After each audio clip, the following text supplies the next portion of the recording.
Good morning good afternoon. So నేను night park hotel ఈవెంట్కి వెళ్ళాము. ఈవెంట్ అంటే స్టైల్కి కాదు, నా జాబ్. ఒక బర్త్డే ఫంక్షన్ ఉంది, వాళ్ళకి హెయిర్ మేకప్ ధోతి కట్టడానికి వెళ్ళాము. సో అందుకే ఫాస్ట్ చెప్పేసినాను, ఆకలి అవుతుంది. సో మనం వేడిగా గోంగూర పచ్చడి చేసాం ఫ్రెండ్. ఇది మిక్సీలో వేయకుండా జస్ట్ ఇట్లా అన్నీ వేస్తాను ఫ్రెండ్, ఎందుకంటే టైం లేదు కదా. చాలామంది ఇదే పోపు వేస్తారు, కానీ నేను టమాటీ కూడా పోపు వేస్తాను. ఎందుకు అంటే అందరికి ఇచ్చిన ఒకటి అయిపోతే ఎట్లా ఫ్రెండ్, సంథింగ్ ఈజ్ దేర్ కాబట్టి అది రజనీకి ఇచ్చాను. సో ఎందుకంటే కొంచెం సాల్ట్ వేయాలి. ఈవెంట్ లేట్ అయిపోవడం వల్ల పొద్దున్న 9కి లేచాను, అందుకు లేట్ అయిపోయింది. ఇంకా బాబాగారి దీపం పెట్టాలి. సో నేను ఇంక స్నానం చేయలేదు, ఆకలి అవుతుంది.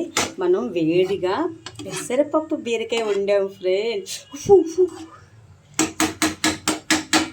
సో ఇది మూత పెట్టేద్దాం.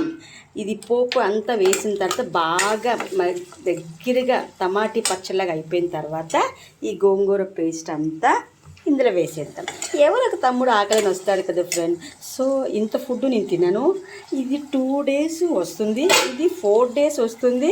అంటే రేపు వంట పని లేదు, రేపు హెడ్ బాత్ చేసి అందంగా రీల్స్ చేద్దాం.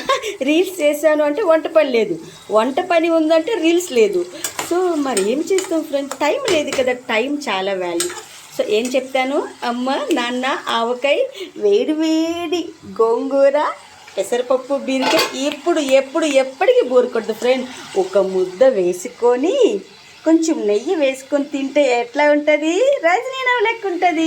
సో అందరూ బాగుండాలి, అందులో నేను ఉండాలి.